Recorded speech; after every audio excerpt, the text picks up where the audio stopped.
Welcome to only IAS. स्वागत है आप सभी लोगों का current affairs revision for prelims 2022 में। इकोनॉमी के करंट अफेयर्स के रिवीजन का ये हमारा चौथा लेक्चर है। आज के इस सेशन में हम दिसंबर महीने के इकोनॉमी के करंट अफेयर्स को रिवाइज करेंगे। इस सेशन का फर्स्ट इंपॉर्टेंट आर्टिकल जो स्ट्रीट वेंडर्स हैं उन्हें अपस्किल करने को लेकर प्रोग्राम के बारे में है। अपस्किल का मतलब साफ है, उन्हें और बढ़िया स्किल दीजिए ताकि वो जो भी काम कर रहे हैं उसे और अच्छे से कर सकें। ये इनिशिएटिव है ministry of skill development and entrepreneurship का।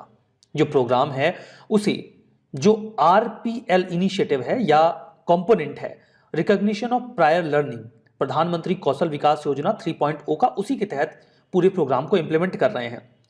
रिकॉग्निशन ऑफ प्रायर लर्निंग यानी कि आरपीएल इससे स्पष्ट है, जैसे कि कौशल विकास योजना में हम जो भी लोग हैं उन्हें स्किल करते हैं, कौशल देते हैं ताकि वो अच्छी जॉब्स अवेल कर सकें। सपोज करिए कि एक व्यक्ति को हम वेल्डिंग का या फिर इलेक्ट्रीशियन का काम सिखा रहे हैं, लेकिन उसे इलेक्ट्रिसिटी का काम ऑलरेडी आता है या उसे वेल्डिंग का काम ऑलरेडी आता है, तो फिर आप क्या करेंगे? उसके पास प्रायर लर्निंग है, आप उसे रिकॉग्नाइज करिए और सर्टिफिकेट दे दीजिए कि भाई इनको इलेक्ट्रिसिटी का काम आता है, किसी को जरूरत हो किसी कंपनी को तो इनको हायर कर ले। तो ये इसका कंपोनेंट है।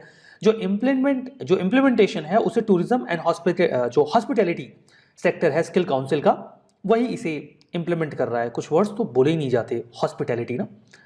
इसके जो ट्रेनिंग पार्टनर्स हैं वो नेशनल स्किल डेवलपमेंट कॉर्पोरेशन यानी कि एनसीडीसी है। ठीक है, चलिए ऑब्जेक्टिव एकदम साफ है। जो स्ट्रीट फूड वेंडर्स हैं, जो आपको सड़कों के किनारे कुछ खाने पीने की चीजें बेचते हुए दिख जाएंगे, उन्हें और अच्छी स्किल दी जाए।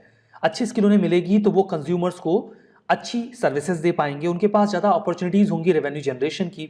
उन्हें अवेयर किया जाता है गवर्नमेंट की जो भी रेगुलेशंस या स्टिपुलेटेड रूल्स हैं, ताकि एक तो उन्हें कोई प्रॉब्लम ना हो, फर्दर उन्हें अगर कोई उससे फ़ायदा मिल सकता है तो वो भी मिल जाए, वो लोकल बॉडीज़ के साथ एसोसिएट होकर अच्छा काम कर सके।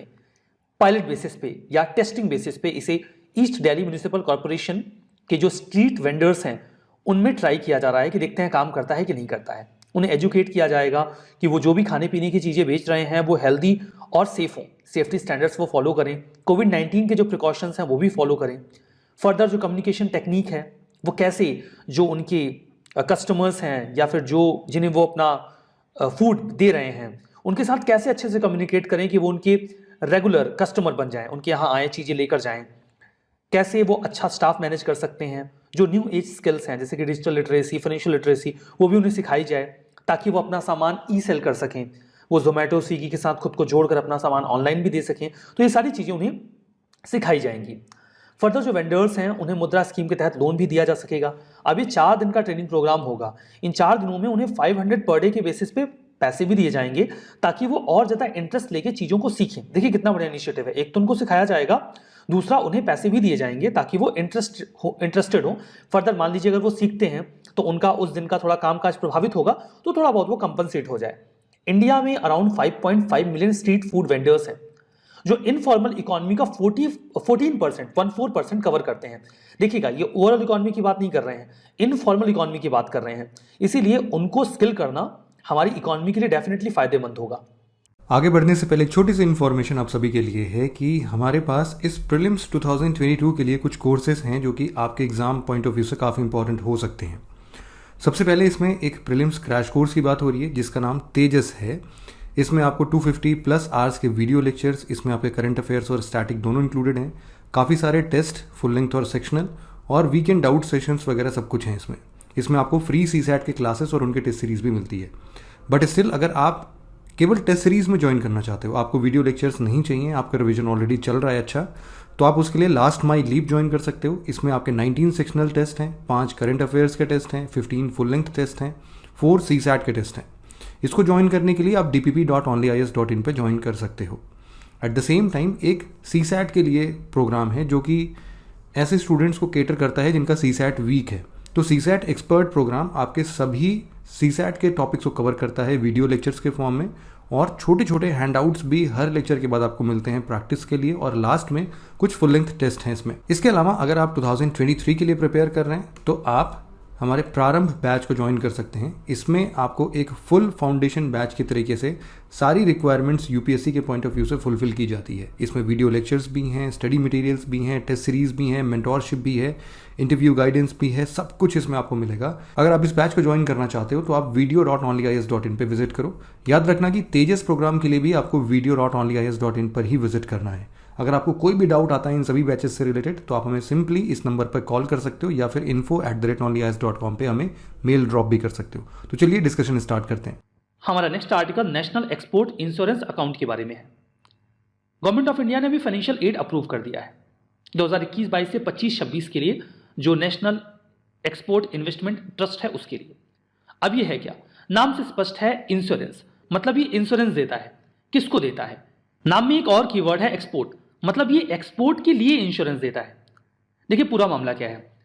यहां पर जो नेशनल एक्सपोर्ट इंश्योरेंस अकाउंट है, काइंड ऑफ ट्रस्ट है जिसके पास पैसे होते हैं इंश्योरेंस देने के लिए। इसे 2006 में स्टैब्लिश किया गया था ministry of commerce and industry के द्वारा। किसके लिए? प्रोजेक्ट एक्सपोर्ट के लिए। ध्यान दीजिएगा, कीवर्ड है प्रोजेक्ट एक्सपोर्ट। ये एक्सपोर्ट से अलग होता है। एक्सपोर्ट क्या हो सकता है? सपोज करिए कि कंपनी ए है, ये रडार बनाती है, ठीक है। कंपनी ये रडार बनाकर अफ्रीका की किसी कंट्री को एक्सपोर्ट कर देती है। अब ये प्रोडक्ट एक्सपोर्ट है, ठीक है, ये प्रोजेक्ट एक्सपोर्ट नहीं है। प्रोडक्ट एक्सपोर्ट से अलग कैसे है प्रोजेक्ट एक्सपोर्ट? अब जो अफ्रीका की कंट्री है, सपोज करिए कि घाना है, घाना इस कंपनी ए से कहती है इंडिया के कि आप ऐसा करिए, आप हमारे यहां आइए और हमारे यहां आप आके रडार बनाइए। अब इंडिया ने काइंड ऑफ प्रोजेक्ट ले लिया जो कि अफ्रीका में है। वो वहां पे जाएंगे, वहां पे जो भी इंजीनियरिंग का काम है, जो इंजीनियर्स हैं, टेक्नीशियंस हैं, जो भी रडार बनाने के लिए उन्हें रॉ मटेरियल चाहिए, वो सब कुछ यही करेंगे। कुल मिला के वहां पे रडार बनाने का पूरा काम इन्हीं का होगा। तो इंडिया ने केवल कोई प्रोडक्ट एक्सपोर्ट नहीं किया, बल्कि पूरा का पूरा प्रोजेक्ट ही एक्सपोर्ट कर दिया। तो प्रोजेक्ट एक्सपोर्ट कई बार काफी इंपॉर्टेंट होता है इस पॉइंट ऑफ व्यू से भी, बिकॉज जो देश ज्यादा प्रोजेक्ट एक्सपोर्ट कर रहा है उन दोनों देशों के बीच में संबंध अच्छे हो जाते हैं। तो ऐसे जो प्रोजेक्ट एक्सपोर्ट होते हैं ये नेशनल लेवल पे भी जरूरी होते हैं, लेकिन चूंकि ये काफी खर्चीले होते हैं, तो जो भी कंपनी प्रोजेक्ट एक्सपोर्ट करेगी वो किसी बैंक से या फिर फाइनेंशियल एंटिटी से पैसा मांगेगी। अब जो पैसा इस प्रोजेक्ट एक्सपोर्ट के लिए वो बैंक या कंपनी दे रही है, उसका पैसा फंसेगा, तो वो पैसा देने से कतराएंगे कि भाई हम आपको पैसा क्यों दे अफ्रीका की किसी कंट्री में जाकर प्रोजेक्ट लगाने के लिए।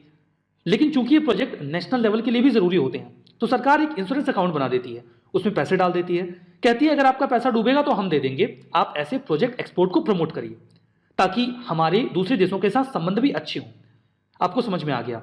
मतलब ये एक इंश्योरेंस अकाउंट है जिसके माध्यम से प्रोजेक्ट एक्सपोर्ट को इंश्योरेंस दिया जाता है ताकि प्रोजेक्ट एक्सपोर्ट को बढ़ावा मिल सके, क्योंकि ये स्ट्रेटेजिक पॉइंट ऑफ व्यू से भी जरूरी होते हैं। इसका एम क्या है? देखिए वैसे तो जो गारंटी है किसी भी एक्सपोर्ट क्रेडिट की, उसके लिए एक एंटिटी है export credit guarantee corporation of India, लेकिन उसके पास अगर पैसे कम हो तो ऐसे बड़े प्रोजेक्ट के एक्सपोर्ट में पैसा लगाने के लिए तो वो पैसा नेशनल एक्सपोर्ट इंश्योरेंस अकाउंट से लेके इंश्योरेंस दे सकते हैं प्रोजेक्ट्स को। तो मुझे उम्मीद है आपको ये समझ में आ गया होगा। आर्टिकल स्मार्ट सिटीज मिशन के बारे में है। स्मार्ट सिटीज मिशन में जो भी प्रोजेक्ट्स रन किए जा रहे हैं उनके कंप्लीशन की डेडलाइन जून 2023 कर दी गई है। 100 सिटीज हैं जो इसका हिस्सा हैं। अक्सर आपके मन में सवाल होता है स्मार्ट सिटी का क्या मतलब है, क्या है इसकी definition? Let me make it clear. Smart city की कोई स्टैंडर्ड डेफिनेशन नहीं है। आई रिपीट, स्मार्ट सिटी की कोई भी स्टैंडर्ड डेफिनेशन नहीं है, बल्कि कुछ ग्रुप ऑफ फीचर्स हैं या ग्रुप ऑफ प्रिंसिपल्स हैं जिनके बेसिस पे किसी सिटी को स्मार्ट माना जाता है। 6 बेसिक फंडामेंटल प्रिंसिपल्स हैं जिनके बेसिस पे स्मार्ट सिटी बनाने का प्लान किया गया है। पहला तो यह है कि कम्युनिटीज को सेंटर में रखा जाएगा। दूसरा कि हमारे पास जो भी लेस रिसोर्सेस हैं उनमें हम बेहतर करने की कोशिश करेंगे।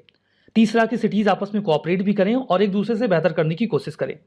चौथा, हम इनोवेशन लेकर आएं, कुछ ऐसा इनोवेशन जो सस्टेनेबल भी हो। पांचवा, हमें टेक्नोलॉजी को मीन्स की तरह इस्तेमाल करना है। टेक्नोलॉजी डेवलप करना हमारा गोल नहीं है, उसका इस्तेमाल हम सर्विसेज को बेहतर करने के लिए करेंगे। और छठा, कन्वर्जेंस, वेरियस सेक्टर्स आपस में कन्वर्ज हों बेहतर करने के लिए। ये सभी प्रिंसिपल्स जब एक साथ जुड़ जाते हैं किसी शहर में तो वो बन जाती है स्मार्ट सिटी। ठीक है, इसे लॉन्च किया गया था ministry of housing and urban affairs के द्वारा 2015 में। सेंट्रली स्पॉन्सर्ड स्कीम है, मतलब राज्यों को भी अपना हिस्सा देना होगा। इसमें जो शहर हैं उसमें इंफ्रा, क्लीन और sustainable environment, quality of life को बेहतर करना, इसके लिए जो भी स्मार्ट सॉल्यूशंस ऑप्ट किए जाते हैं उनके लिए प्रयास किया जाता है। 100 शहर इसका हिस्सा हैं। 5 सालों में जो भी प्रोजेक्ट्स हैं उन्हें कंप्लीट करके एक सिटी को स्मार्ट सिटी में कन्वर्ट करना है। इस मिशन के तहत हम इनोवेटिव डिजिटल टेक्नोलॉजीज का इस्तेमाल करेंगे। कुल मिलाकर डिजिटल इंडिया प्रोग्राम को भी इसी से जोड़ दिया गया है। हम ऐसे स्मार्ट सॉल्यूशंस ऑप्ट करेंगे जिसके माध्यम से हम क्राइम को रिड्यूस कर सकें और रेसिडेंट्स की सेफ्टी को इंप्रूव किया जा सके। E governance, mobility, integrated traffic management और सॉलिड वेस्ट मैनेजमेंट, ये सब इसका हिस्सा होगा। इसके लिए एक स्पेशल पर्पस व्हीकल बनाया जाएगा जो इस पूरे प्रोजेक्ट को रन करेगा। जो स्पेशल पर्पस व्हीकल्स बनाए जाएंगे वो एक लिमिटेड कंपनी की तरह वर्क करेंगे जो कंपनीज एक्ट ऑफ 2013 के तहत ही काम करेंगे। हमारा next article perform, achieve and trade scheme के बारे में है। अच्छा देखिए, कल क्या हुआ कि ऑल ऑफ सडन बहुत सारे लोगों ने कहा कि इन्वायरमेंट पर भी आर्टिकल होना चाहिए। तो आपकी पॉपुलर डिमांड पे हाजिर है ये आर्टिकल इन्वायरमेंट का, perform, achieve and trade scheme. देखिए क्या होता है, इलेक्ट्रिसिटी जनरेट करने के हमारे जो भी सोर्सेस हैं वो पोल्यूशन कॉज करते हैं या फिर ग्रीन हाउस गैसेस का एमिशन करते हैं। इन दैट केस हम ये कोशिश करते हैं कि जो भी ऐसे सेक्टर्स हैं जो ज़्यादा इलेक्ट्रिसिटी का यूज़ करते हैं वो इफेक्टिव बने और कम इलेक्ट्रिसिटी यूज़ करें।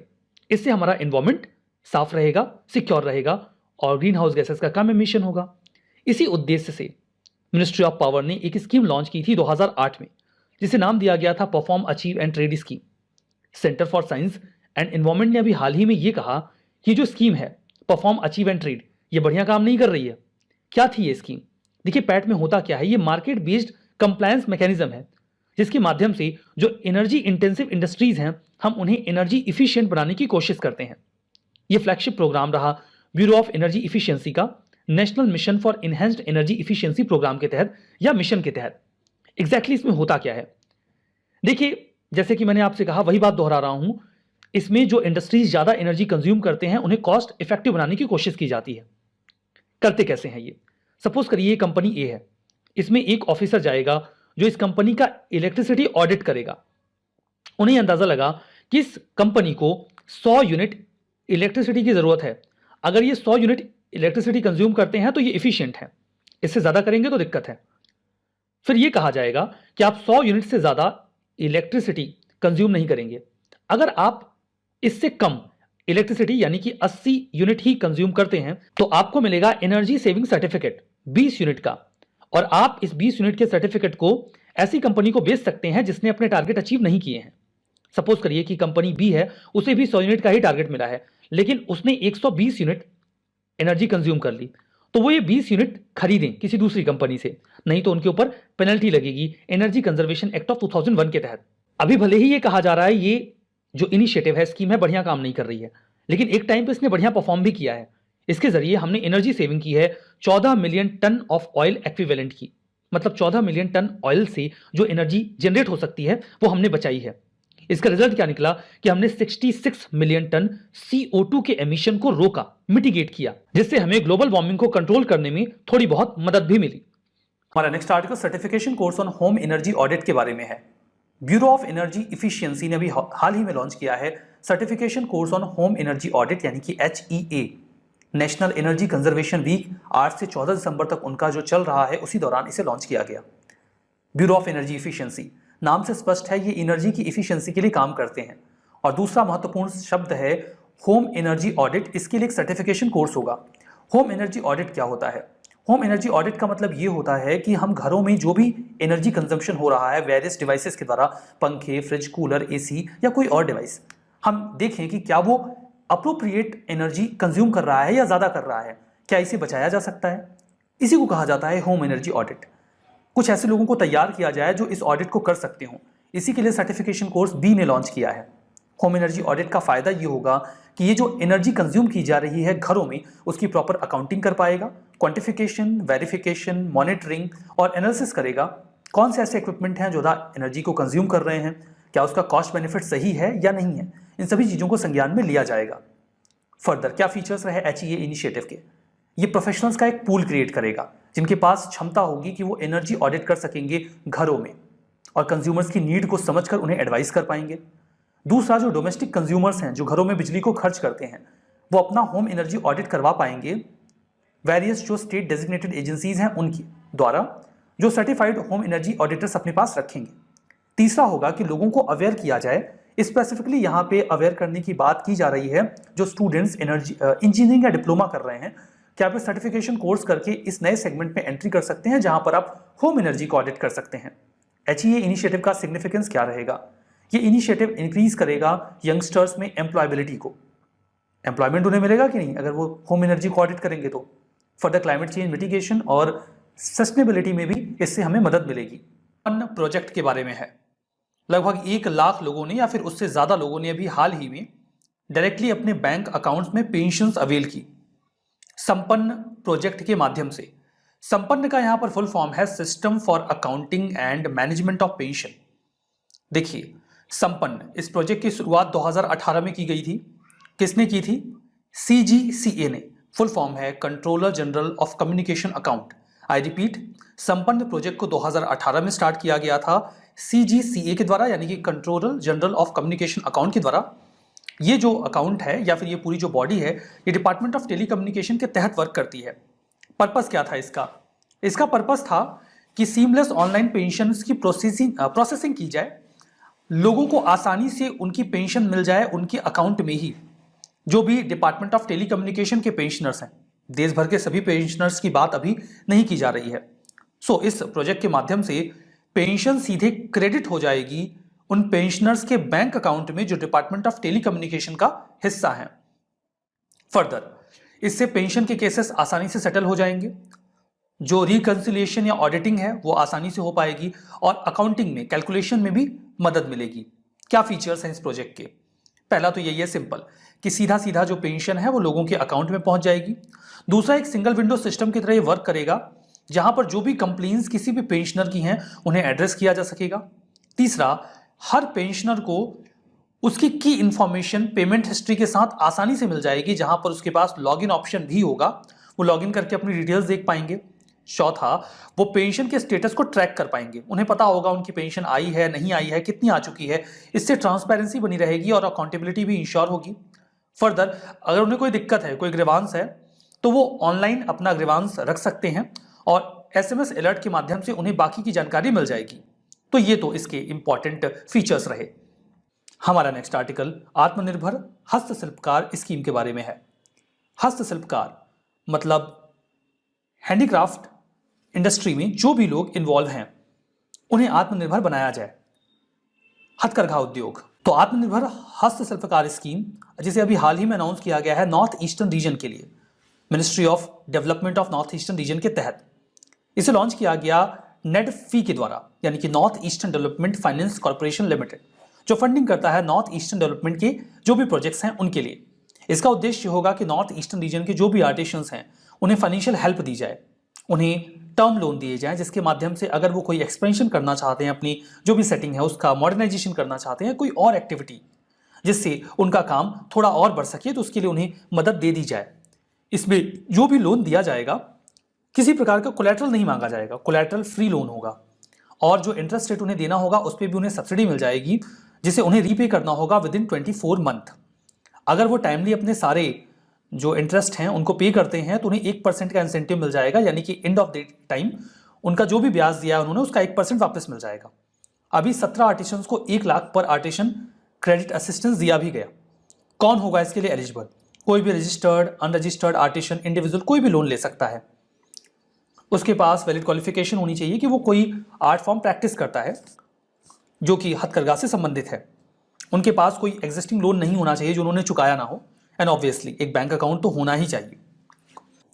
ग्रीन हाइड्रोजन माइक्रोग्रिड प्रोजेक्ट अभी हाल ही में national thermal power corporation limited ने तैयार किया है आंध्र प्रदेश में, विशाखापट्टनम के नजदीक में सिमहाद्री में। ठीक है, सिमहाद्री में ये एक hydrogen microgrid, green hydrogen microgrid project है और ये भारत का पहला ग्रीन हाइड्रोजन माइक्रोग्रिड प्रोजेक्ट बन जाएगा। अब इसके पहले कि कुछ भी समझे आप, ग्रीन हाइड्रोजन क्या होता है? देखिए, हाइड्रोजन को हम फ्यूल की तरह पे इस्तेमाल कर सकते हैं, लेकिन अगर हाइड्रोजन को एज अ फ्यूल जनरेट करने के लिए हम रिन्यूएबल सोर्सेज का इस्तेमाल करें, लाइक विंड एनर्जी या सोलर एनर्जी, तो इस प्रकार के हाइड्रोजन फ्यूल को हम कहते हैं ग्रीन हाइड्रोजन फ्यूल। तो ये पहला ग्रीन हाइड्रोजन फ्यूल बन जाएगा या उसके संबंध में पूरा प्रोजेक्ट बन जाएगा। इसके लिए जो हम एनर्जी यूज करेंगे वो एक फ्लोटिंग सोलर प्रोजेक्ट से लेंगे जो कि उसके पास में ही तैयार किया गया है। मतलब ग्रीन हाइड्रोजन तभी तो बन पाएगा ना जब हम सोलर एनर्जी का इस्तेमाल करके हाइड्रोजन फ्यूल क्रिएट करेंगे। सनसाइन आवर, जब सूर्य की रोशनी पड़ रही होगी तब ये हाई प्रेशर में हाइड्रोजन एनर्जी स्टोर होगी। इसके बाद हम इसे इलेक्ट्रीफाई कर लेंगे 50 kilowatt solid oxide fuel cell में। इसके लिए हम इस्तेमाल करेंगे इलेक्ट्रोकेमिकल कन्वर्जन डिवाइस का, जो सीधे इलेक्ट्रिसिटी कन्वर्ट कर देता है किसी भी फ्यूल को ऑक्सीडाइज करके। शाम को 5 बजे से लेके सुबह 7 बजे तक ये प्रोसेस चलेगा, जहां पर इलेक्ट्रिसिटी को जनरेट किया जाएगा। सिग्निफिकेंस ये है कि कई सारे देश के रीजन में, जैसे कि लद्दाख, जम्मू एंड कश्मीर, वहां पे हम डीकार्बोनाइजेशन का प्रोसेस बढ़िया कर पाएंगे। फर्दर 2070 का हमारा टारगेट है देश को कार्बन न्यूट्रल बनाने का, और लद्दाख को भी हमें कार्बन न्यूट्रल टेरिटरी बनानी है, तो उसके लिए भी हम इस दिशा में काम बढ़िया कर सकते हैं। हमारा नेक्स्ट आर्टिकल प्रधानमंत्री कृषि सिंचाई योजना के बारे में है। Cabinet committee on economic affairs ने, जिसके चेयरपर्सन हमारे प्राइम मिनिस्टर होते हैं, अभी इस स्कीम के इंप्लीमेंटेशन को 2021 से 26 के बीच में अलाउ कर दिया है। सेंट्रली स्पॉन्सर्ड स्कीम है, 2015 में लॉन्च की गई थी। सेंट्रली स्पॉन्सर्ड का मतलब होता है कि राज्यों को भी अपना हिस्सा देना होगा। 60% मान लीजिए केंद्र ने दे दिया, तो 40% राज्यों को देना होगा। जो हिमालयन स्टेट्स हैं, नॉर्थ ईस्टर्न स्टेट्स हैं, वहां पे उन्हें केवल 10% हिस्सा देना होता है। यहाँ पे कोशिश ये की जाती है कि सभी खेतों को पानी मिले, कल्टिवेबल एरिया हम बढ़ाएं, इरिगेशन की फैसिलिटी को इंप्रूव करें और पानी का सही तरीके से इस्तेमाल किया जाए। कई सारे कंपोनेंट्स हैं इसके, जैसे कि AIBP, accelerated irrigation benefit programme, ministry of Jal Shakti का इनिशिएटिव है। फाइनेंशियल सपोर्ट देते हैं अगर कोई इरिगेशन प्रोजेक्ट लगाना चाहता है तो। इस प्रोग्राम के तहत 90% जो फंडिंग है 2 नेशनल प्रोजेक्ट के लिए 2 राज्यों में केंद्र सरकार दे रही है, जैसे कि रेणुकाजी डैम प्रोजेक्ट हिमाचल प्रदेश में और लखवार मल्टीपर्पज प्रोजेक्ट उत्तराखंड में। हर खेत को पानी, काफी पॉपुलर इनिशिएटिव है मिनिस्ट्री ऑफ जल शक्ति का। फिजिकल एक्सेस हम बढ़ा रहे हैं खेतों तक पानी को पहुंचाने के लिए, ताकि कल्टिवेबल एरिया बढ़े। इसमें 4 सब कंपोनेंट भी हैं: common area development, surface miner irrigation, repair renovation restoration RRR, और ground water development component. Further पर ड्रॉप मोर क्रॉप, कम पानी का इस्तेमाल करके ज्यादा फसल उगाएं। Department of agriculture, cooperation and farmer welfare का इनिशिएटिव है। पानी को इफिशिएंट तरीके से इस्तेमाल किया जाए, माइक्रो इरिगेशन टेक्नोलॉजी का यूज करें, लाइक ड्रिप और स्प्रिंकलर इरिगेशन, इसको बढ़ावा देते हैं। Watershed development, department of land resource का इनिशिएटिव है। हम रेनफेड एरिया बढ़ा रहे हैं, ऐसी जमीन जिसको पानी की पर्याप्त नीड जो है वो फुलफिल हो जाए। ग्राउंड वाटर को रीजनरेट करते हैं, इसके तहत जो बरसात का पानी होता है उसे इकट्ठा करने का प्रयास किया जाता है। हमारा next article ULIP hackathon logistics के बारे में है। Department for promotion of industry and internal trade ने अभी हाल ही में इसे लॉन्च किया है। जो प्लेटफॉर्म इस्तेमाल किया गया है इस हैकाथन को लॉन्च करने के लिए, that is unified logistics interface platform. ये एक डिजिटल प्लेटफॉर्म है, इसी के जरिए हैकाथन ऑर्गेनाइज किया गया, नाम दिया गया लॉजिस्टिक्स। हैकाथन क्या होता है? हैकाथन देखिए एक कॉम्पिटिटिव इवेंट होता है, जहां पे हम सभी स्टेक होल्डर्स को बुलाते हैं, उनको एक प्रॉब्लम देते हैं और कहते हैं सॉल्यूशन ढूंढ के दिखाइए। बढ़िया सॉल्यूशन देंगे तो हम आपको प्राइज देंगे। यही होता है हैकाथन में। यहाँ पर जो हैकाथन है वो लॉजिस्टिक्स का जो सेक्टर है उससे एसोसिएटेड है। लॉजिस्टिक्स क्या होता है, इसका जवाब आप डेफिनेटली जानना चाहेंगे। लॉजिस्टिक्स एक्चुअली में सीरीज ऑफ एक्टिविटीज का एक क्लबिंग होता है। लाइक एक चीज यहाँ पर प्रोड्यूस होती है, हम उसे करते हैं पैक करने के बाद उसे किया जाता है लोड करने के बाद उसे हम करते हैं ट्रांसपोर्ट करने के बाद की जाती है अनलोडिंग, और उसके बाद उसको जो पैकेजिंग है उसे खोला जाता है और फिर उसे मार्केट में डाल दिया जाता है। तो ये जो पूरा प्रोसेस है, मतलब प्रोडक्शन के बाद उसकी पैकेजिंग, लोडिंग, ट्रांसपोर्टेशन, अनलोडिंग और अगेन पैकेजिंग को खोलना, इस पूरे प्रोसेस को कहा जाता है लॉजिस्टिक्स। इंडिया में इसका खर्चा बहुत ज़्यादा है, इसी वजह से जो सामान है वो महंगे भी होते हैं और ये हमारी इकोनॉमी को एक बहुत बड़ा नुकसान भी पहुंचाता है। नीति आयोग अटल इनोवेशन मिशन ने मिलकर इसे ऑर्गेनाइज किया कि कोई स्टेक होल्डर आए और इसका कोई बढ़िया सॉल्यूशन बताए कि हम अपनी लॉजिस्टिक्स की कॉस्ट कैसे कम कर सकते हैं। इसमें उन्हें सपोर्ट मिला national industrial corridor development corporation का और logistic data bank service limited का। इंडिया में लॉजिस्टिक कॉस्ट बहुत ज़्यादा है। यूएस और जर्मनी जैसे डेवलप्ड कंट्रीज में जहां ये उनके जीडीपी का 8 to 9% होता है, वहीं हमारे यहाँ 14% है। अगर हम किसी भी तरीके से इसे घटा के 9% पे ला सकें तो इंडिया की इकोनॉमी को $50 बिलियन का फायदा हो सकता है। यूनिफाइड लॉजिस्टिक्स इंटरफेस प्लेटफॉर्म की बात करते हैं। ये एक टेक्नोलॉजी प्लेटफॉर्म है। इसका उद्देश्य यही है कि हम कुछ भी ऐसा करें जिससे इंडिया में लॉजिस्टिक्स की कॉस्ट कम हो, हम रियल टाइम इंफॉर्मेशन दे सकें सभी स्टेक होल्डर्स को, इंफॉर्मेशन सिमेट्री में हो। ट्रांसपेरेंट प्लेटफॉर्म है ये। मल्टी मॉडल ट्रांसपोर्ट ऑप्शंस क्या हो सकते हैं, सभी मिनिस्ट्रीज एंड डिपार्टमेंट इसके साथ मिलकर काम करते हैं। Top Indian technology organisations, private sector, सभी लोग यहां पर आ रहे हैं ताकि लॉजिस्टिक्स कॉस्ट को कम किया जा सके इस प्लेटफॉर्म के माध्यम से। हमारा next article global unicorn index 2021 के बारे में है। इसके पहले कि हम आगे बढ़ें, बात कर लेते हैं यूनिकॉर्न के बारे में। यूनिकॉर्न वैसे तो घोड़े जैसा एक जीव होता है जिसके सिर पर एक सींग होती है। ये एक मिथिकल एनिमल है जो इंडस वैली सिविलाइजेशन के कई सारे कॉइन्स में भी देखने को मिलता है, और मोहनजोदारो जो मूवी बनाई गई है बॉलीवुड में, उसमें भी यूनिकॉर्न को दिखाया गया है।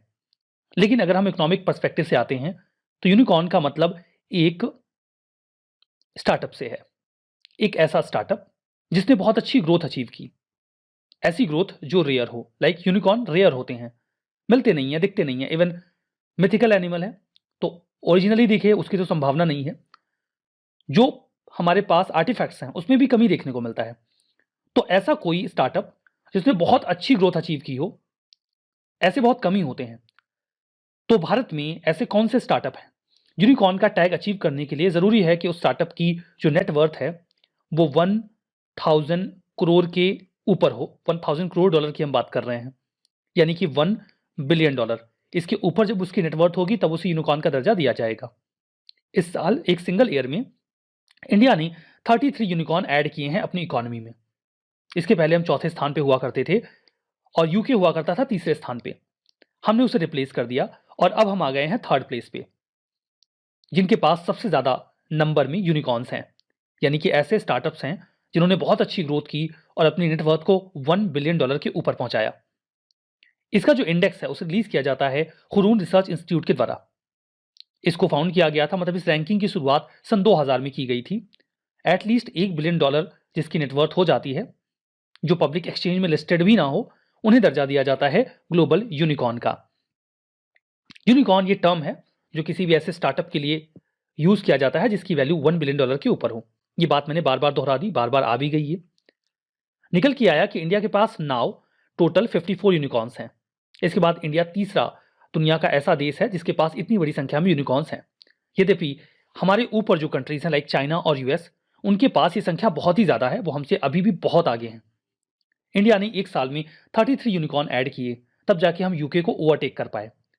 यूएसए और चाइना की बात करते हैं तो यूएसए ने एक साल में 254 यूनिकॉर्न्स ऐड किए हैं अपनी इकोनॉमी में, और अब उनके पास ऐसी कंपनीज की संख्या 487 है। कंपैरिजन आप कर सकते हैं, फर्स्ट प्लेस पे जो है उसके पास 487 और थर्ड प्लेस पे जो है उनके पास 54। सेकंड प्लेस पे चाइना है, उनके पास भी 301 यूनिकॉर्न्स हैं। मतलब अभी भी despite being on third place हम फर्स्ट और सेकंड से बहुत पीछे हैं। केवल यही दो देश मिलकर पूरे यूनिकॉर्न यूनिवर्स के 74% स्टार्टअप्स को कवर कर लेते हैं। वैसे इसे यूनिकॉर्न यूनिवर्स कहना गलत होगा, क्योंकि मंगल ग्रह पे जो यूनिकॉर्न कंपनीज हैं, मैंने उनका डेटा मंगाया था, वो अभी आया नहीं है, और निब्रू का भी मैंने बोला था, वो लोग अभी कलेक्ट ही कर रहे हैं। तो पूरे यूनिकॉर्न यूनिवर्स को कहना गलत हो जाएगा। मतलब अर्थ पे जितने यूनिकॉर्न है उसका 74% यूएस और चाइना में ही कवर हो जाता है।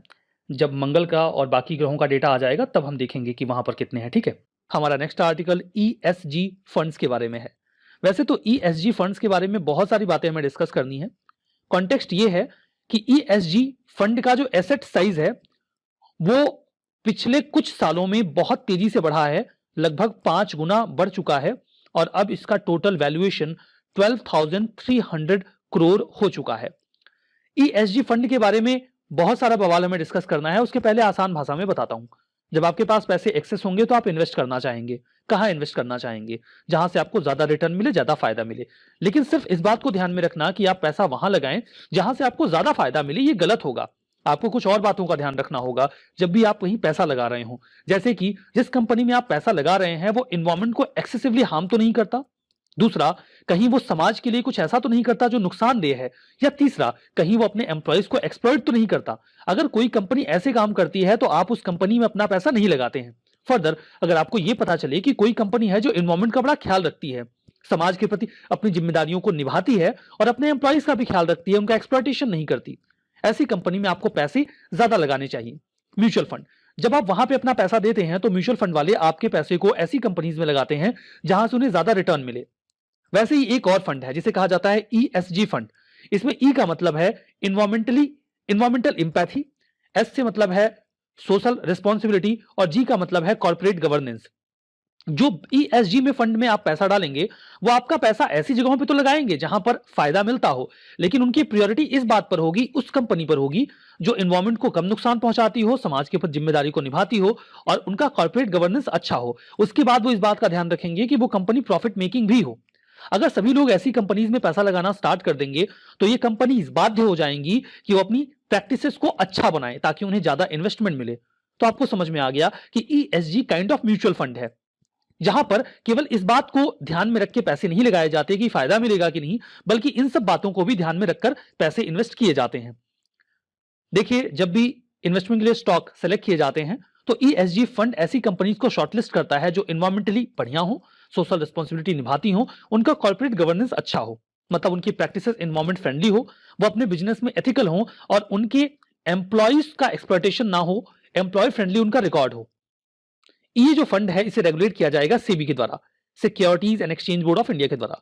सिग्निफिकेंस वही है कि अगर सभी लोग ऐसे फंड में पैसे डालेंगे तो कंपनीज का बिहेवियर बदलेगा, एनवायरमेंट को भी कम नुकसान होगा, सोसाइटी को भी, और वहां के एम्प्लॉयज भी खुश रहेंगे।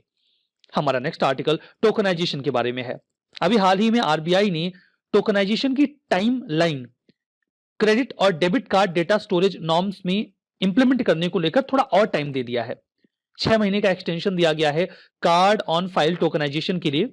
अब ये टाइम लिमिट 30 जून 2022 तक की है। टोकनाइजेशन ये भला है क्या? हजार सवाल इसमें मुझे आपको बताने हैं, लेकिन सबसे पहले एक लाइन में आसान भाषा में बताता हूं। जब भी आप कहीं पर पेमेंट करके कोई चीज परचेज करते हैं, सपोज करिए अमेजॉन या फ्लिपकार्ट, तो जब आप अपनी पेमेंट डिटेल वहां पे उनके पोर्टल पे डालते हैं तो वो आपका डेटा सेव कर लेते हैं या स्टोर कर लेते हैं। अगर अमेजॉन या फिर फ्लिपकार्ट उन्हीं का डेटा हैक कर लिया जाए तो बहुत सारे लोगों का डेटा लीक हो जाएगा और उसके बाद उस डेटा का मिसयूज किया जा सकता है। अच्छा तो ये हो कि हम उन्हें अपना डेटा दे ही ना, बल्कि उस डेटा की जगह हम उन्हें दे एक टोकन, एक ऐसा टोकन जो हर बार नया जनरेट होता हो। तो जब हम ऑनलाइन ट्रांजैक्शन करेंगे तो इन वेबसाइट्स के पास हमारे कार्ड डिटेल्स नहीं होंगे, फर्दर उनके पास एक वन टाइम टोकन होगा, जिससे अगर फर्दर कोई भी डेटा को एक्सेस करने की कोशिश करे इवन फ्रॉम अमेजॉन, फ्लिपकार्ट और एनी अदर वेब पोर्टल, तो उन्हें लोगों का डेटा मिलेगा ही नहीं। इससे आपका ऑनलाइन ट्रांजैक्शन ज्यादा सेफ हो जाएगा। आरबीआई लगातार कोशिश कर रही है कि इंडिया में जो भी ऑनलाइन मोड के पेमेंट्स हो रहे हैं उनमें टोकनाइजेशन का इस्तेमाल किया जाए। इस बारे में बातचीत 2019 की शुरुआत में ही शुरू हो गई थी और इसको लाने की बात कह दी गई थी। अभी लगातार चूंकि इसमें पूरा बैकएंड में जो सिस्टम है उसमें काफी बदलाव करना पड़ेगा टोकनाइजेशन के लिए, तो लगातार टाइम एक्सटेंड किया जा रहा है ताकि जो भी यहां पे क्रेडिट या debit card data storage system या सर्विसेज प्रोवाइड करने वाली एंटिटीज हैं, स्टेक होल्डर्स हैं, वो पर्याप्त बदलाव करके ये टोकनाइजेशन का सिस्टम शुरू कर दें। तो एक लाइन में आपको बात समझ में आ गई। हम ऑनलाइन पेमेंट करते वक्त अपना डेटा नहीं देंगे बल्कि देंगे एक टोकन, ताकि हमारी इंफॉर्मेशन सेफ रहे। यही है टोकनाइजेशन। अब आइए बवाल डिस्कस करते हैं। टोकनाइजेशन एक ऐसी प्रक्रिया है जिसमें हम अपनी एक्चुअल कार्ड डिटेल्स किसी भी ऑनलाइन प्लेटफॉर्म को नहीं देते पेमेंट करते वक्त, रेदर एक अल्टरनेट कोड देते हैं और उस कोड को कहा जाता है टोकन। यही मतलब है टोकनाइजेशन का। सेंसिटिव कस्टमर डेटा जैसे कि card number, CVV card verification value जो कार्ड के पीछे लिखा होता है 3 डिजिट का होता है, उसे हम एल्गोरिथमिकली जनरेटेड या एन्क्रिप्टेड टोकन में कन्वर्ट कर देंगे और ये हम इस्तेमाल करेंगे ऑनलाइन ट्रांजैक्शन करते वक्त। ट्रांजैक्शन कैसे होता है? जब भी हम ऑनलाइन ट्रांजैक्शन करते हैं तो इसमें 4 से 5 प्लेयर्स इन्वॉल्व होते हैं, जैसे कि merchant, payment aggregator, issuing bank और कार्ड नेटवर्क। जैसे आपने ट्रांजैक्शन किया किसी एक मर्चेंट प्लेटफॉर्म का इस्तेमाल करके, लाइक फ्लिपकार्ट, अमेजॉन, वहां पर आप अपनी जो डिटेल्स हैं वो फिल करते हैं। वो आपसे पेमेंट रिसीव करने के लिए किसी पेमेंट एग्रीगेटर का इस्तेमाल करते हैं। जैसे आप ओनली आईएएस के कोर्सेज भी परचेज करते हैं तो आपको जो रिसीट मिलती है वो इंस्टामोजो की मिलती है या फिर रेजर पे की मिलती है। ये पेमेंट एग्रीगेटर्स हैं जो पेमेंट को फैसिलिटेट करते हैं दो लोगों के बीच में। जैसे ओनली आईएएस रेजर पे, पेयू या फिर इंस्टामोजो का इस्तेमाल कर रहा है, वैसे सभी मर्चेंट प्लेटफॉर्म किसी न किसी पेमेंट एग्रीगेटर का यूज करते हैं। तो जब भी आप कोई डिटेल देते हैं मर्चेंट प्लेटफॉर्म के पास तो वो डेटा पेमेंट एग्रीगेटर के पास जाता है, लाइक पेयू, रेजर पे या फिर इंस्टामोजो। जो पीए है यानी कि पेमेंट एग्रीगेटर, ये बाद में आपकी डिटेल्स को इशूइंग बैंक के पास भेज देते हैं या कार्ड नेटवर्क के पास, जैसे कि वीजा या मास्टर कार्ड। और उसके बाद आपकी मोबाइल पर एक आता है ओटीपी, वन टाइम पासवर्ड। जैसे ही आप वन टाइम पासवर्ड डालते हैं आपका ट्रांजैक्शन हो जाता है। और बैक एंड में जो आपकी ट्रांजैक्शन की डिटेल्स हैं वो उस मर्चेंट प्लेटफॉर्म के पास सेव हो जाती हैं, स्टोर हो जाती हैं, जिसे कहा जाता है कार्ड ऑन फाइल यानी कि COF। यही है खतरे की घंटी, कार्ड ऑन फाइल, जो उनके पास स्टोर होता है। इसे अगर कोई भी हैकर एक्सेस कर ले तो आपकी फाइनेंशियल इंफॉर्मेशन उसके पास पहुंच जाएगी। Card on file, COF transaction, ये कार्ड होल्डर्स का डिटेल होता है जो कि किसी भी मर्चेंट के पास पहुंच जाता है while making online transactions. Card holders को इससे मदद ये मिलती है कि उसे वापस से जब वो पेमेंट करने जाता है तो सहूलियत हो जाती है, कुछ स्टेप्स शॉर्टन हो जाते हैं। लेकिन खतरा तो है, इसीलिए नई गाइडलाइंस लाई गई हैं ताकि हम फ्रॉड से बच सकें, और इसे ही टोकनाइजेशन कहा गया है। अब हम जो मर्चेंट है या मर्चेंट प्लेटफॉर्म है उसे COF देंगे ही नहीं, रादर उसकी जगह पर जब भी हम अपनी कार्ड की एक बेसिक डिटेल उन्हें देंगे, हमारे मोबाइल पर एक end to end encrypted code आ जाएगा, जिसमें मान लीजिए कुछ नंबर्स होंगे, कुछ डिजिट्स होंगे, कोई हैज या डॉलर वगैरह कुछ हो सकता है, और वो फर्दर हम वहां पे मर्चेंट प्लेटफॉर्म पे डाल देंगे, उसी से हमारी पेमेंट हो जाएगी। तो वहां पे अब किसी भी प्रकार का कोई भी, यहां पर जो हम बात कर रहे थे कार्ड ऑन फाइल, वो जनरेट होगा ही नहीं, और हमारी पेमेंट सेफ रहेगी, हमारी डिटेल सेफ रहेंगी। उम्मीद करते हैं टोकनाइजेशन आपने समझा। हमारा next article essential commodities act of 1955 के बारे में है। गवर्नमेंट ऑफ इंडिया ने अभी हाल ही में सोया मील को इसेंशियल कमोडिटी के तौर पे डिक्लेयर कर दिया है। 30 जून 2022 तक इसेंशियल कमोडिटीज एक्ट ऑफ 1955 के तहत सोयाबीन को में से जो ऑयल हम एक्सट्रैक्ट कर लेते हैं, उसके बाद जो उसका रेसिड्यू बचता है उसे ही सोया मील कहा जाता है। इसेंशियल कमोडिटीज एक्ट ऑफ 1955 इसे इसीलिए इनेक्ट किया गया था ताकि जो बहुत ज़रूरी चीज़ें हैं वो कंज्यूमर्स तक पहुंचती रहें, उन्हें ओवर एक्सप्लॉइट ना किया जाए, उनकी होर्डिंग करके या फिर उन्हें इकट्ठा करके आर्टिफिशियली उनके प्राइस को बढ़ाया ना जाए। कोई स्पेसिफिक डेफिनेशन नहीं है कि कौन सी कमोडिटी इसेंशियल कमोडिटी होती है। रदर सिंपली ये कह दिया गया कि इसेंशियल कमोडिटीज एक्ट ऑफ 1955 के सेक्शन 2A में जो भी कमोडिटीज डाल दी जाएंगी वो इसेंशियल कमोडिटी हो जाएंगी। अब भला ये अधिकार किसके पास है? ये अधिकार सेंट्रल गवर्नमेंट के पास है। वो जिस भी कमोडिटी को चाहें उस शेड्यूल में डाल सकते हैं और जब चाहें हटा सकते हैं पब्लिक इंटरेस्ट में। ऐसा इसलिए किया जाता है ताकि उस प्रोडक्ट की प्रोडक्शन, सप्लाई और डिस्ट्रीब्यूशन को कंट्रोल किया जा सके।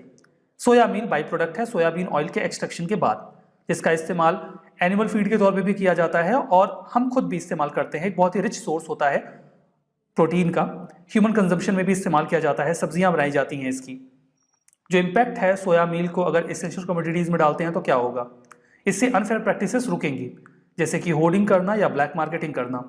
इससे इसकी अवेलेबिलिटी बढ़ेगी और कैटल फीड मैन्युफैक्चरर्स को इससे सहूलियत हो जाएगी, पोल्ट्री फार्म्स को भी आसानी से मिलने लग जाएगा। हमारा नेक्स्ट आर्टिकल एथेनॉल ब्लेंडिंग के बारे में है। एथेनॉल सप्लाई ईयर 2020-21 की बात की गई है, जिसमें जो OMCs हैं यानी कि ऑयल मार्केटिंग कंपनीज हैं, उन्होंने 302.30 या 302.30 करोड़ लीटर एथेनॉल खरीदा है। देखिए, एथेनॉल ब्लेंडिंग प्रोग्राम 2003 में शुरू किया गया था ताकि हम फ्यूल को एनवायरमेंटल फ्रेंडली बना सकें, अपनी डिपेंडेंसी ऑयल की इंपोर्ट पे कम कर सकें, क्योंकि हम उसमें थोड़ा बहुत एथेनॉल ब्लेंड कर देंगे। इससे पोल्यूशन कम होगा, हमारा फॉरेक्स भारत में रहेगा क्योंकि हमें कम पैसे खर्च करने पड़ेंगे ऑयल इंपोर्ट पर, और जो शुगर केन इंडस्ट्री में काम करने वाले वर्कर्स हैं या फिर फार्मर्स हैं उन्हें भी फ़ायदा मिलेगा, बिकॉज वो इसको एथेनॉल ब्लेंडिंग के लिए बेच पाएंगे। Ministry of petroleum and natural gas इसे इंप्लीमेंट करता है। 2019 से ही पूरे इंडिया में इसे इंप्लीमेंट किया जा रहा है, एक्सेप्ट अंडमान निकोबार एंड लक्षद्वीप। जो ये ऑयल मार्केटिंग कंपनीज हैं उन्हें एक प्रायोरिटी दी गई है कि आप देखिए इस सीक्वेंस में जो एथेनॉल है ये इन सोर्सेज से खरीदिए। सबसे पहले आप शुगर केन जूस, शुगर या शुगर सिरप से बनने वाले एथेनॉल को खरीदिए। जब आपको वो ना मिले तब आप हैवी मोलासिस, जो गुड़ या खांड होता है, उससे बनने वाले एथेनॉल को खरीदिए। उसके बाद आप हैवी मोलासिस या डैमेज्ड फूड ग्रेन्स, जो ऐसा फूड ग्रेन है जो खाने लायक नहीं है, या अदर सोर्सेज से बनने वाले एथेनॉल को आप खरीदिए।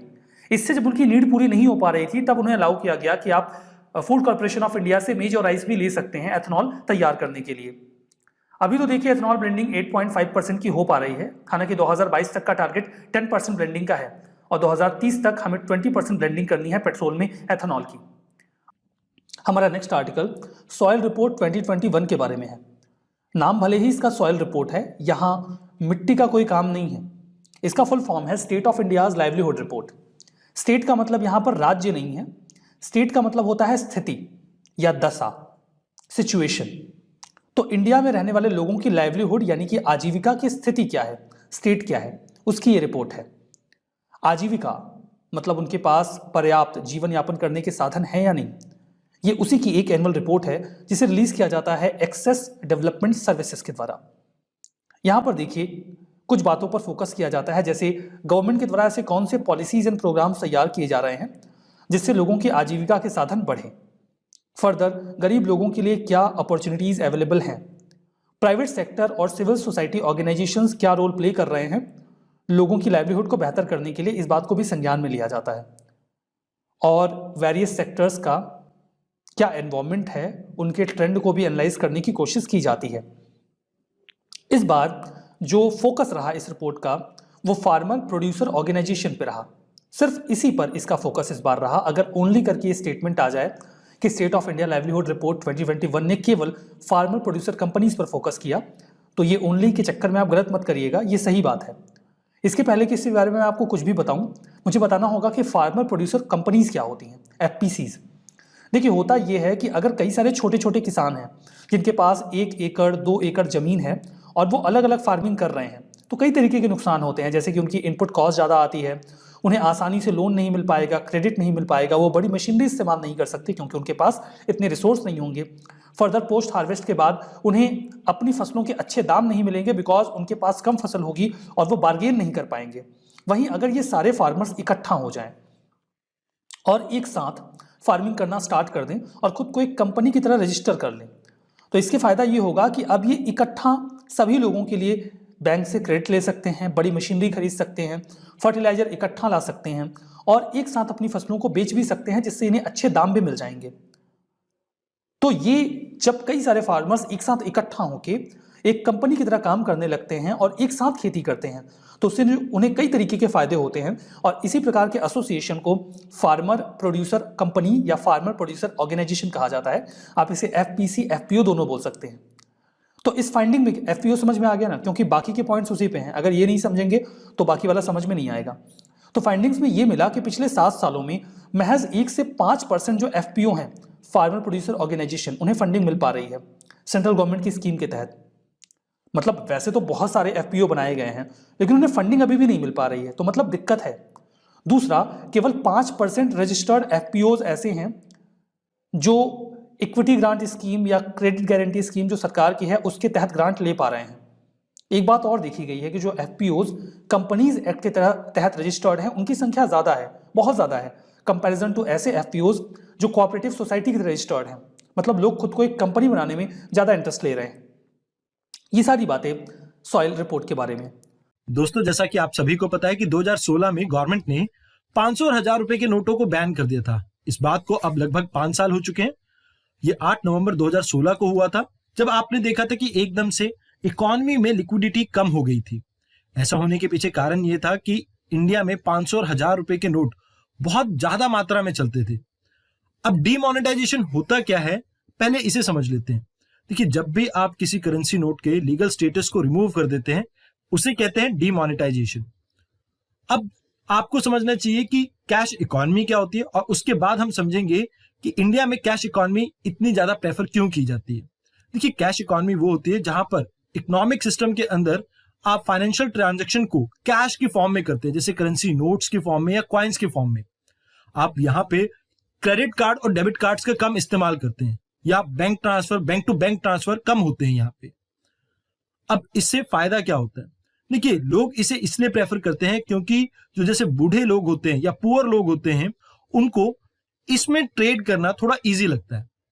अब जैसे मान लीजिए आपने ऑटो में जाना है तो उसके लिए आपको खुले पैसे चाहिए होंगे, तो वहां पे कैश की रिक्वायरमेंट ज्यादा होती है। उसके अलावा लोग इसे रिलायबल भी मानते हैं बिकॉज आपके पास जो आपकी जेब में पैसा है उसे आप कभी भी इस्तेमाल कर सकते हैं।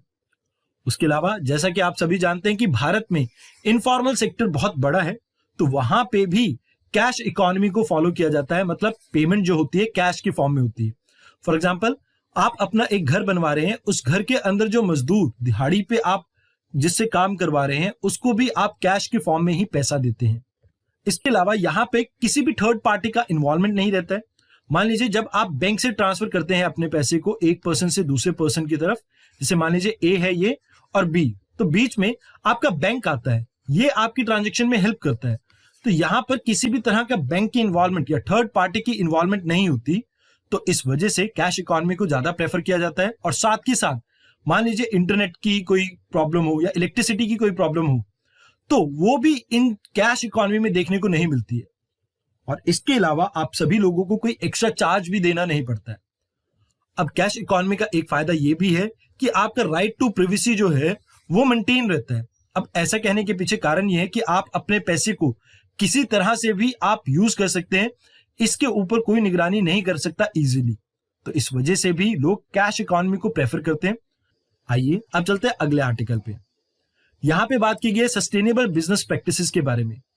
रिसेंटली जो आपका फिक्की है, federation of Indian chamber of commerce and industry, इन्होंने एक इवेंट ऑर्गेनाइज किया था जहां पे बिजनेस हाउसेस के बारे में ये बात की गई है कि इंडिया ने जो क्लाइमेट एक्शन के बारे में बात की है ग्लासगो में, उसको हम कैसे फुलफिल कर सकते हैं। यहां पर इसका नाम है business responsibility and sustainability report. यहां पे ये कहा गया कि जो आपके ग्लोबल इन्वेस्टर्स हैं या रेगुलेटर्स हैं, वो कंपनीज को ये कह रहे हैं कि भैया आप सस्टेनेबल परफॉर्मेंस की तरफ गौर कीजिए। अब इंडिया ने इस लिहाज में क्या किया है, मई 2021 में सेबी ने एक गाइडलाइंस इशू की थी जहां पे इन्होंने कहा था कंपनीज को कि आप एडिशनल डिस्क्लोजर कीजिए अपने नॉन फाइनेंशियल पैरामीटर्स के ऊपर, जहां पे आप एनवायरमेंटल, सोशल और गवर्नेंस फ्रंट पे क्या कर रहे हैं आपको वो बताना होगा। अब यहाँ पे अगर बात करें business regulatory and sustainability report के बारे में, तो इसका क्या मतलब है और क्या प्रिंसिपल है, आइए इसे समझ लेते हैं। यहाँ पर कुछ एसेंशियल चीजों को इंक्लूड किया गया जो मैंडेटरी है आपको रिपोर्ट करना। उसके अलावा कुछ लीडरशिप क्वालिटी आप में हो तो आप वॉलंटरी बेसिस पे कुछ चीजों को डिस्क्लोज कर सकते हैं। अब ये जो चीजें होंगी आपकी इन्वायरमेंट, सोशल और गवर्नेंस पर्सपेक्टिव से रिलेटेड होंगी। और इसके लिए सेबी ने रेगुलेशन निकाला था 2015 में, जिसका नाम है SEBI listed obligation and disclosure requirement regulations 2015। अभी प्रेजेंटली इन्हें आप वॉलंटरी बेसिस पे कुछ कंपनियां रिपोर्ट कर रही हैं। जैसे आप सभी ने इंडिगो कंपनी के बारे में सुना होगा, ये आपकी पहली कैरियर कंपनी थी जिसने सस्टेनेबल एविएशन के ऊपर अपनी रिपोर्ट को फाइल किया है। इसके अलावा यहाँ पर 3 अलग अलग सेगमेंट्स हैं, सेक्शंस हैं, जिसे हम कहते हैं जनरल डिस्क्लोजर, दूसरा है मैनेजमेंट डिस्क्लोजर और तीसरा प्रिंसिपल वाइज परफॉर्मेंस डिस्क्लोजर। इन तीनों सेक्शन में अपनी रिपोर्ट्स को कंपनीज पब्लिश करती हैं। अब इसमें क्या क्या आपके की परफॉर्मेंस इंडिकेटर हैं वो यहाँ पे मेंशन किए हुए। इन्हें 3 मेजर कैटेगरी में रखा गया है। जैसे इन्वायरमेंट से रिलेटेड आप कितने ग्रीन हाउस गैस का एमिशन कर रहे हैं, आपकी एनर्जी एमिशन और इंटेंसिटी कितनी है, आप कितना वेस्ट जनरेट करते हैं, कितना पानी यूज करते हैं और कितना आप रिस्क मिटिगेशन में हेल्प कर रहे हैं। उसके अलावा कुछ सोशल फ्रंट पे भी हैं और कुछ कोऑपरेटिव गवर्नेंस से रिलेटेड भी इंडिकेटर्स हैं जिसके बेसिस पे आपको अपनी रिपोर्ट सबमिट करनी होती है। अभी recently reserve bank of India ने एक प्रपोजल दिया है जिसमें यह कहा गया है कि अमेंड करने की जरूरत है reserve bank of India act 1934 को, जहां पर बैंक नोट की डेफिनेशन में हम इंक्लूड करेंगे डिजिटल फॉर्मेट की सभी तरह की करेंसीज को और इसे कहा जाएगा सेंट्रल बैंक डिजिटल करेंसी। अब ये होती क्या है, ये एक तरह का लीगल टेंडर होगा जो इशू करेगा आपका सेंट्रल बैंक। ये आपकी फिएट मनी की तरह ही होगा और आप इसे एक्सचेंज भी कर सकते हैं। मतलब जैसे आप 10 रुपए का नोट देते हैं और 1-1, 2-2 रुपए के सिक्के लेते हैं या 5-5 रुपए के सिक्के लेते हैं, तो वैसे ही ये गवर्नमेंट बैक्ड आपकी एक करेंसी होगी। बस इसका जो फॉर्मेट है वो डिफरेंट होगा। मतलब अभी तक आप फिजिकल फॉर्म में करेंसीज को लेकर चल रहे थे, अब आप डिजिटल फॉर्म में भी करेंसी को ले जा सकते हैं। अब इससे फायदे क्या होंगे, यहां पे सबसे पहला फायदा तो ये है कि आपको पैसा डिपॉजिट करने और विड्रॉल करने का स्ट्रेस खत्म हो जाएगा। उसके अलावा जो अभी हाल फिलहाल में आप देख रहे हैं वर्चुअल करेंसी प्राइवेट फॉर्म में इंट्रोड्यूस की गई है, जैसे ये क्रिप्टो करेंसीज एंड ऑल, कहीं ना कहीं अब गवर्नमेंट अगर अपनी करेंसी निकाल देती है तो वो जो थ्रेट है कन्वर्टिबिलिटी का, या आप ये कह सकते हैं कि एकदम से कोई पैसा लेके भाग जाए कंपनी, तो वो थ्रेट को कहीं ना कहीं हम कम कर सकते हैं। जो भी लोग इन्वेस्ट करना चाहते हैं वो यहाँ पे कर सकते हैं। उसके अलावा हाल फिलहाल में ये देखा गया है कि लोग डिजिटल पेमेंट बहुत ज्यादा कर रहे हैं, तो इस वजह से भी इस चीज को लाना काफी कारगर साबित हो सकता है और इंडिया की जो प्रिंटिंग कॉस्ट है वो भी कहीं ना कहीं कम हो जाएगी करेंसी को प्रिंट करने में। अब इससे जो आपकी करेंसी टू जीडीपी रेशियो है वो कहीं ना कहीं कम हो जाएगी। यही कुछ मेजर बेनिफिट है जिसकी वजह से आरबीआई आने वाले समय में डिजिटल करेंसी की तरफ शिफ्ट करने वाली है। तो आज के लेक्चर में इतना ही, धन्यवाद। तो आज के इस सेशन में बस इतना ही। Thank you very much.